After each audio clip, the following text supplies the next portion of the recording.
Panorama group, जो सोचता है वो करता है। आपके अपने सपनों का आशियाना। नाथ कमीशन के रिपोर्ट पे ये सारी चीजें 2006 की है। कांग्रेस का असली चेहरा मैं आपको दिखा रहा हूं। 2006 में कांग्रेस के रंगनाथ कमीशन के रिपोर्ट में आया कि सरकारी नौकरियों में 15% का आरक्षण अल्पसंख्यक समाज के लिए विशेष किया जाए। नमस्कार, आप देख रहे हैं सिटी पोस्ट लाइव और मैं हूं आपके साथ हर्षिता प्रताप सिंह।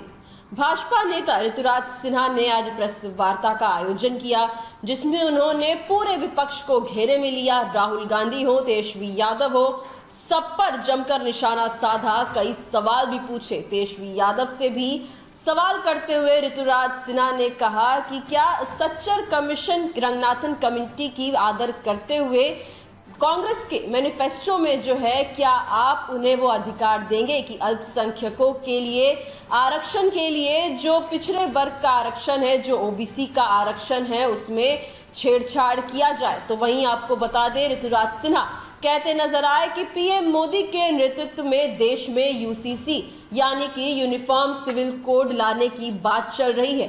इस पर तेजस्वी यादव का क्या मत है, ये भी पूछते नजर आए ऋतुराज सिन्हा।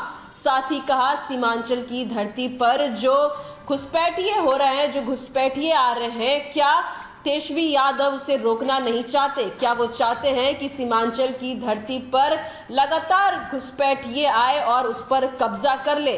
कई मुद्दों को लेकर ऋतुराज सिन्हा, तेजस्वी यादव और तमाम विपक्ष से कई सवाल पूछते नजर आए और तेजस्वी यादव से सभी सवालों का जवाब भी मांग रहे हैं। इसके अलावा और क्या कुछ कहते नजर आए ऋतुराज सिन्हा, साथ ही और क्या सवाल करते नजर आए तेजस्वी यादव से, हम आपको छोड़े जाते हैं उनकी बातों के साथ। नाथ कमीशन के रिपोर्ट पे ये सारी चीजें 2006 की है। कांग्रेस का असली चेहरा मैं आपको दिखा रहा हूं। 2006 में कांग्रेस के रंगनाथ कमीशन के रिपोर्ट में आया कि सरकारी नौकरियों में 15% का आरक्षण अल्पसंख्यक समाज के लिए विशेष किया जाए। पूछना चाह रहा हूं कि क्या कांग्रेस और इंडिया अलायंस ये कह रही है अपने मैनिफेस्टो के द्वारा कि एक ओबीसी समाज के आरक्षण में काट करके अल्पसंख्यक समाज के लिए अलग से आरक्षण का कोटा बनाएगी? क्योंकि सच्चर कमेटी के रिपोर्ट में और रंगनाथ कमीशन की रिपोर्ट में यही लिखा हुआ है कि ओबीसी के आरक्षण के भाग से काटकर अल्पसंख्यक का अलग आरक्षण बनाया जाएगा। एससी समाज, उनको भी मैं चेताना चाहता हूं, जो अपने शेड्यूल कास्ट का समाज है, उनको चेताना चाहता हूं।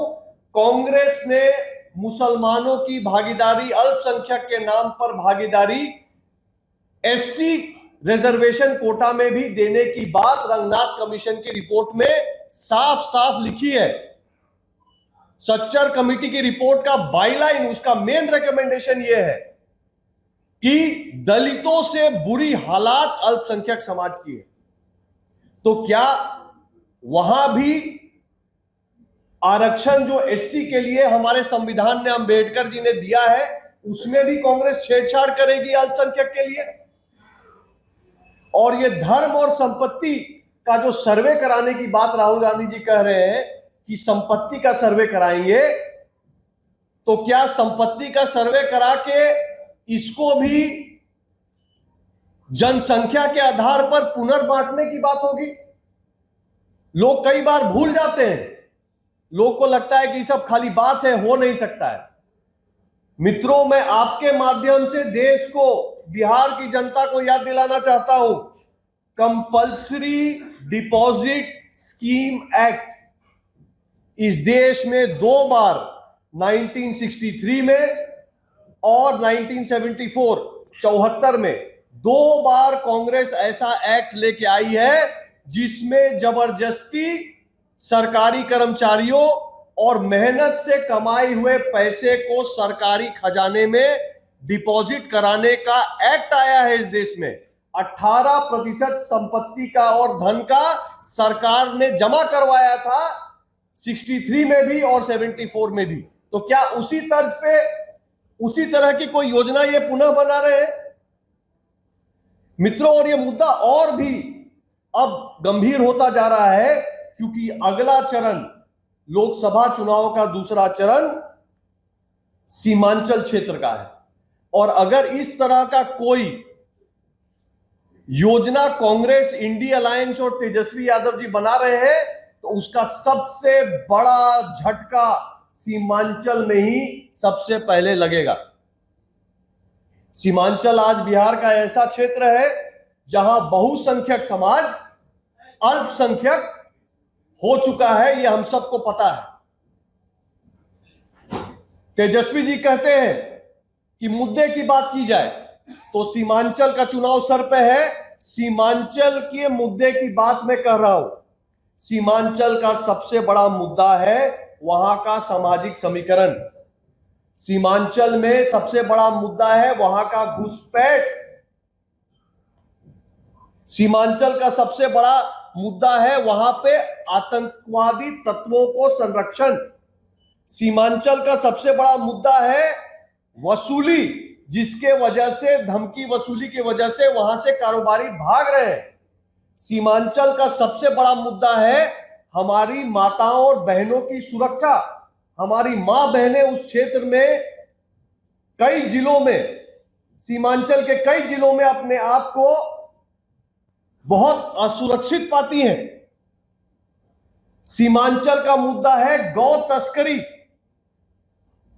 तो मैं तेजस्वी जी से, जो कि इंडिया अलायंस के चेहरा है बिहार में, क्योंकि पहले चरण में कांग्रेसी तो कोई आया ही नहीं बिहार के कैंपेन में, तो तेजस्वी जी ही अगर कैंपेन लीड कर रहे हैं इंडिया अलायंस का, तो तेजस्वी जी से मेरे 5 सवाल है सीमांचल के मुद्दे पे और इस पृष्ठभूमि के मुद्दे पे। तेजस्वी जी, आप स्पष्ट करिए कि कांग्रेस के मैनिफेस्टो में लिखा है, सच्चर कमेटी रंगनाथ कमीशन की रिपोर्ट का आधार देते हुए पूछता हूं कि क्या आप कांग्रेस को मदद करेंगे ओबीसी के आरक्षण में छेड़छाड़ करके अल्पसंख्यक को आरक्षण देने में? पहला सवाल। दूसरा, क्या आप कांग्रेस के मैनिफेस्टो और उनके सोच से सहमत हैं कि अल्पसंख्यक समाज का कोटा शेड्यूल कास्ट में भी होना चाहिए? सीमांचल की जनता की परेशानी को देखते हुए तेजस्वी जी बताइए, मेरा तीसरा सवाल, एनआरसी ला के इस देश में घुसपैठियों को बाहर करने की जो प्रधानमंत्री जी की योजना है, क्या आप उसका विरोध करेंगे? क्या आपको नहीं लगता है कि सीमांचल में घुसपैठ पर रोकथाम होनी चाहिए? इस देश में प्रधानमंत्री मोदी के तीसरे बार पीएम बनने के बाद यूनिफॉर्म सिविल कोड, यानी सर्व नागरिक को समान अधिकार लाने की बात हो रही है।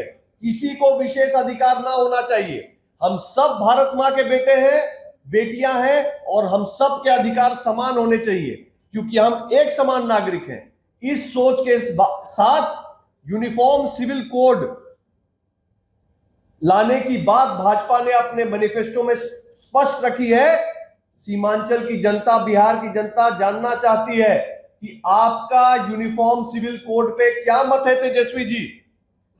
और सबसे बड़ी बात कि अगर कांग्रेस कह रही है कि देश की संपत्ति पर सबसे पहला अधिकार देश के अल्पसंख्यक समाज का है, अगर राहुल गांधी जी कह रहे हैं कि देश में हम एक्सरे कर देंगे, संपत्ति का सर्वे करा देंगे, जिसका जितना संख्या उसको उतना अधिकार देंगे, तो क्या तेजस्वी जी आप आज सीमांचल में भ्रमण में है, आप वहां की जनता को मन से बताइए, क्या वहां पे बहुसंख्यक समाज को चिंतित होना चाहिए कि उनका संपत्ति लेकर अल्पसंख्यक को बांटने में आप कांग्रेस के साथ खड़े होइएगा? इसका जवाब दीजिए तेजस्वी जी। भारतीय जनता पार्टी सीमांचल को ममता मॉडल पर बंगाल और बांग्लादेश नहीं बनने देगी। सीमांचल बिहार का अभिन्न अंग है। और वहां की सामाजिक व्यवस्था के लिए हम पूरा संघर्ष करेंगे।